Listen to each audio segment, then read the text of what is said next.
Good evening. Welcome to South Asia Newsline. I'm Lepakshi Khurana. Here are the top stories we're tracking for you on Monday, the 8th of November. Air quality in Indian capital remains severe days after Diwali.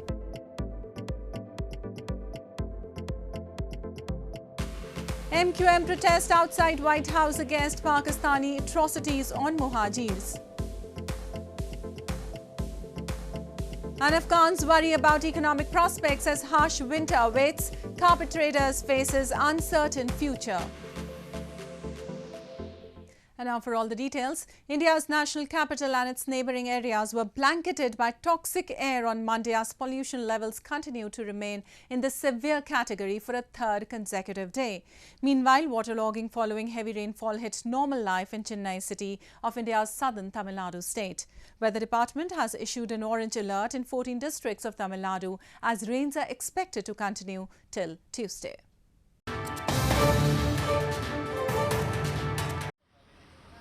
The air quality in Indian capital New Delhi and its surrounding cities remained in severe category for the third consecutive day on Monday as a thick blanket of smog shrouded the whole NCR or National Capital Region. According to the System of Air Quality and Weather Forecasting and Research or SAFAR, an overall air quality index or AQI of 432 was reported in New Delhi on Monday morning on a scale of 500, indicating severe and hazardous levels. New Delhi ranks among the world's most polluted cities, with air quality usually worsening at this time of year when smoke from firecrackers celebrating Diwali, the Hindu festival of lights, and stubble burning in nearby states envelops the city of more than 20 million. Diwali ke baad se, like we have started riding, so things have become very worse. The pollution hai and हमारी throat choke hota hai, eyes pain ho rahi hai. Things have there's a huge difference between post and pre-Diwali. Meanwhile, waterlogging following heavy rainfall hit normal life in Chennai city of India's southern Tamil Nadu state on Monday, pushing authorities to shut educational institutions for 2 days. Disaster management personnel were also pre-positioned in parts of Tamil Nadu in view of an orange alert in 14 districts as rains were expected to continue till Tuesday. Indian Army Chief Naravane on Monday said that the army is undergoing rapid modernization and is increasingly looking at indigenous solutions to confront emerging security challenges and reduce dependence on foreign technologies. The remarks came as India has been boosting its military might along the line of actual control amid an ongoing border row with China. Indian Army Chief General Naravane on Monday said that the army is undergoing rapid modernization and is increasingly looking at indigenous solutions for its operational needs, and it is imperative to reduce dependence on foreign technologies to confront emerging security challenges. Addressing a webinar organized by the Federation of Indian Chambers of Commerce and Industry, General Naravane said India has an expanding industrial base, and he is confident that most of the core requirements of defense equipments can be realized in-house. I truly believe that during conflicts and war-like situations, only indigenously developed technologies will be available to us for full exploitation across diverse domains. Developing indigenous and local capabilities to confront emerging security challenges and reduce dependence on foreign technologies is therefore an imperative. This comes as India and China have hardened their stance in recent months on the line of actual control, going by increased military activities on both sides of the boundary and infrastructure development amid an ongoing border row. Thousands of Indian and Chinese troops have been locked in a high-altitude face-off in India's Ladakh region since last year, despite the two militaries holding more than a dozen rounds of talks to defuse the situation. Moving on, members of Mudahida Qaumi Movement, mainstream political party of the Mohajir community, held a protest outside the White House in the United States this past weekend against atrocities on Mohajirs by the Pakistani regime. The protesters highlighted discrimination and human rights violations by Islamabad against the community in the country and demanded the right of self-determination. Scores of members of Mudahida Qaumi Movement or MQM, a mainstream Pakistani political party of the Mohajir community, held a protest outside the White House in Washington, D.C. on Sunday against atrocities on Mohajirs by the Pakistani regime. The protesters raised voices against ongoing demolition of houses and businesses of Mohajirs in Pakistan's Karachi and enforced disappearances and extrajudicial killings of Sindhis by its security forces and termed them as conspiracy to take Sindh province as a federal colony.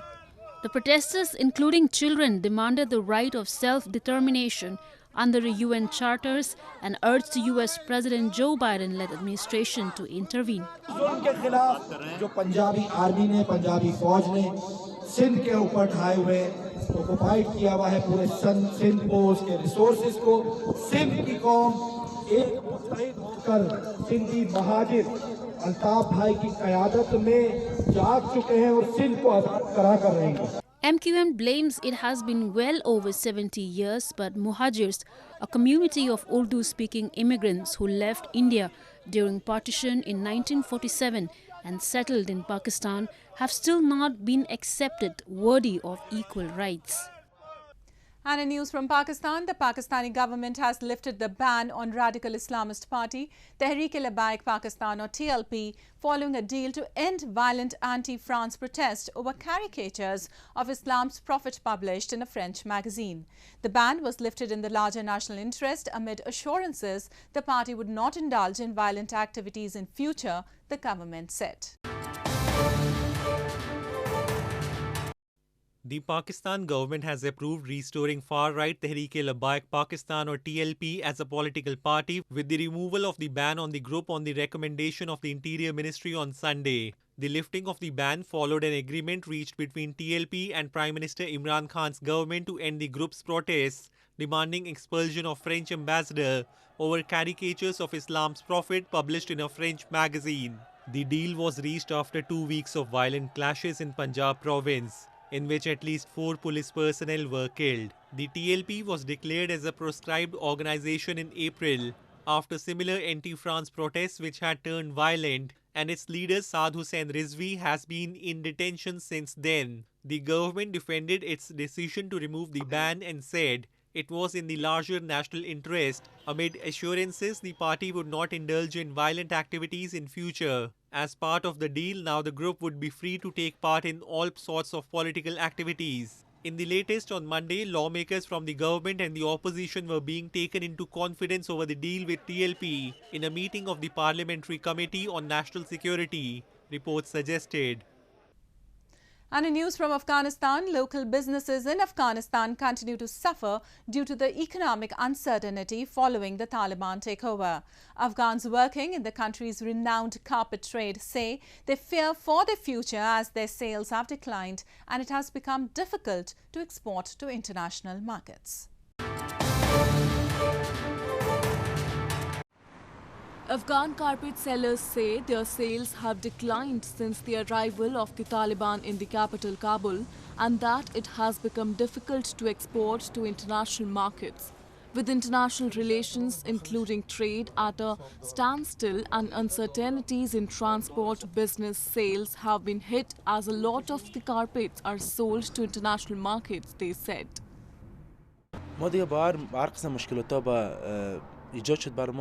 اولش که دولت جدید که مقرر شده ای افغانستان پیش از این هم حکومت دیگه همراه با دیگه کشورها روابط تجاری بین‌المللی داشتن. فعلا تجارت بین‌المللی ما بند است. این دولت جدید ما و ما صدمه خیلی زیاد خوردیم. مثلا اول ما قلنه خود مثلا ارسال روان میکردیم به کشورهای آسیایی و اروپایی. فعلا نمیتونیم روان کرد چون بند است پارو.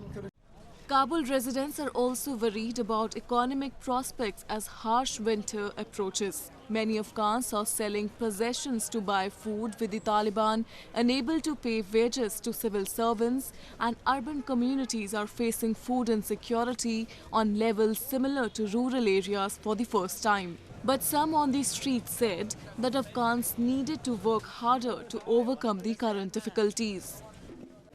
فعلا زمستان بسیار در حالت خراب است.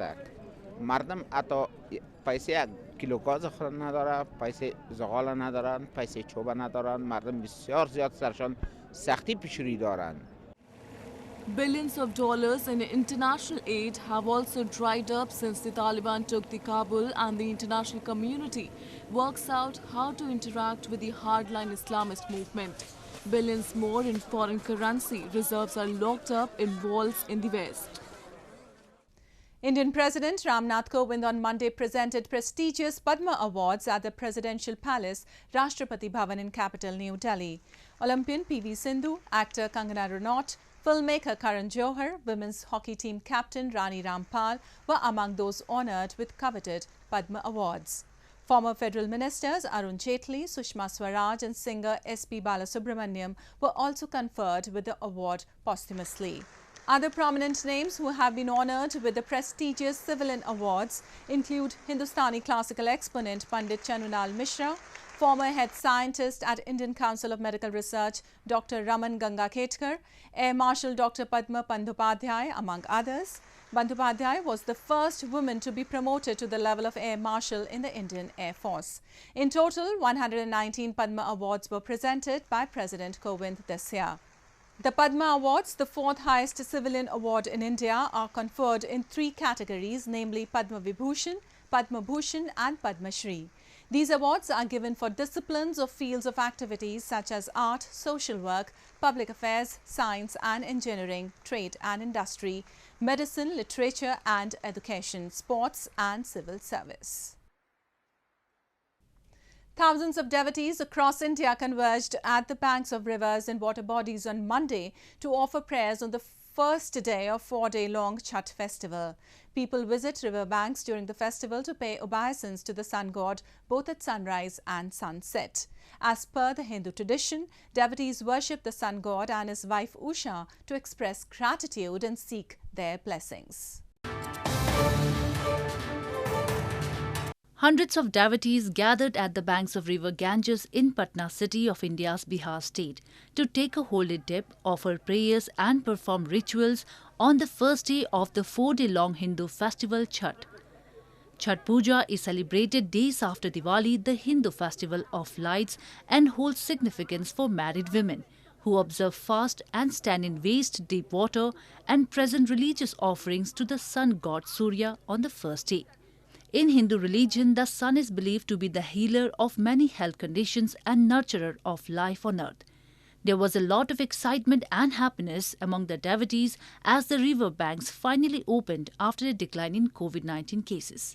आज खास दिन है जो सभी स्त्रियां नहा धोआ कर खाना बनाती है, चने के दाल और अरवे चावल और शुद्ध भोजन बनाकर अपना आज शुरुआत करती है सेंधा नमक के साथ खाती है।